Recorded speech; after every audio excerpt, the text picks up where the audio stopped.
हम सब लोग मिलकर के इंडिया गठबंधन बनाया और इंडिया गठबंधन ने ऐलान किया है कि एक तरफ हम संविधान और लोकतंत्र को बचाएंगे और दूसरी तरफ राजनीति के भीतर चुनाव के बीच में जनता के मुद्दों पर अपनी बात कहेंगे। और इसलिए हमारे पास एजेंडा है, हमारे पास एजेंडा है। उधर केवल जुमला, इंडिया गठबंधन ने अनाउंस किया, घोषणा किया कि जिस तरीके से मोदी जी ने पूरे देश के नौजवानों के साथ, उनके भविष्य के साथ खिलवाड़ किया,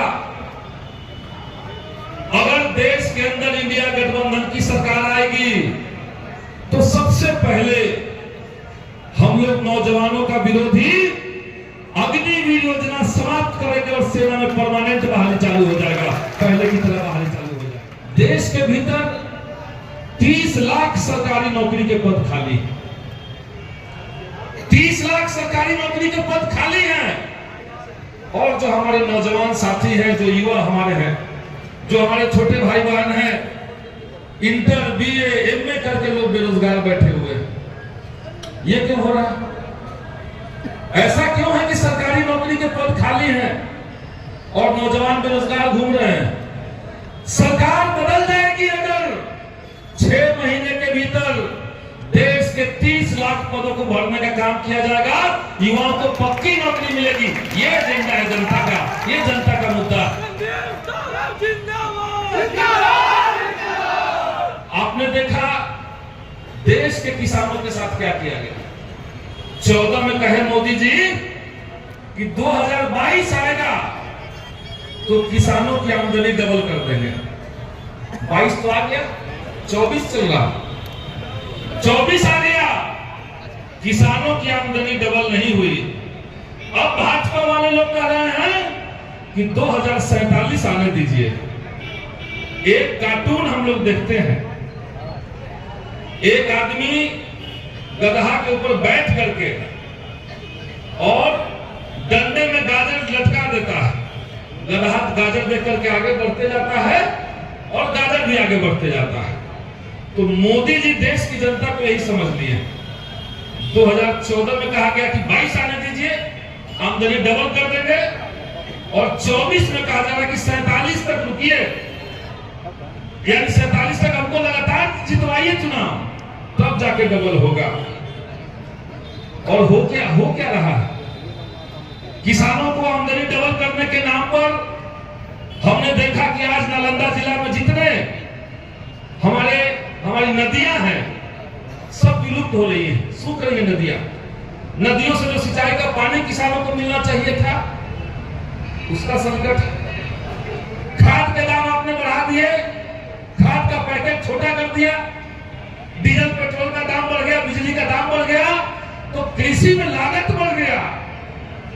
लेकिन कृषि में जो फसल का दाम होना चाहिए, उसके लिए न्यूनतम समर्थन मूल्य तय होना चाहिए, वो तो नहीं हुआ।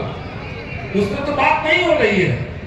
किसान हमारे अगर सरकार से मांग कर रहे हैं तो उनकी हत्याएं हो जा रही है, बैरिकेडिंग हो जा रहा। तो इसलिए इंडिया गठबंधन ने तय किया कि अगर हमारी सरकार बनेगी तो हम एमएसपी की गारंटी करेंगे, और ये मोदी वाला फर्जी गारंटी नहीं रहेगा, ये जनता वाली गारंटी रहेगी, इंडिया गठबंधन वाली गारंटी रहेगी। हमने देखा जिस गांव में भी हम लोग घूम रहे हैं, गांव देहात के लोगों में एक भारी परेशानी है, बिजली बिल का परेशानी है कि नहीं है? बिजली बिल का परेशानी ग्रामीण इलाकों में गरीब किसान मजदूर के परिवार में जाइए, सबसे बड़ी चिंता उनकी है कि हर 5 महीने में, हर 6 महीने में 10,000 का, 12,000 का बिजली बिल आ रहा है। आ रहा है कि नहीं आ रहा? आ रहा है।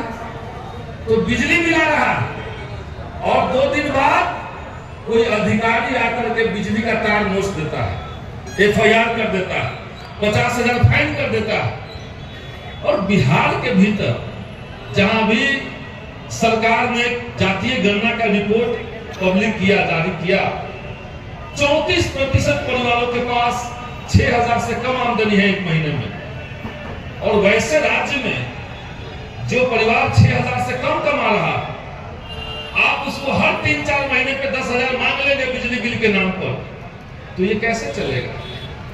बिहार विधानसभा में हमने मांग उठाई, हमने सरकार को कहा था कि आप बिहार के भीतर जिस तरीके से पंजाब में और दिल्ली में गरीबों को बिजली मुफ्त में मिल रहा है, वैसे बिहार के अंदर भी लागू होना चाहिए। बिहार में तो ज्यादा गरीबी है, यहां तो होना ही चाहिए। नीतीश बाबू नहीं माने, उन्होंने उल जुलूल तर्क दिया लेकिन बात नहीं माने। हमने वहां कहा कि इस मुद्दे को लेकर के हम जनता के बीच जाएंगे, जनता चुनाव में आपको सबक सिखाएगी, इंडिया गठबंधन की सरकार बनेगी और 200 यूनिट हम गारंटी करेंगे बिजली मुफ्त मिले गरीबों का, ये हमने कह दिया। आज पूरे बिहार के अंदर महागठबंधन की सभी पार्टियों ने अपने घोषणा पत्र में इसको रखा है। 200 यूनिट गरीबों को बिजली मुफ्त मिलना चाहिए, ये बहुत जरूरी चीज है।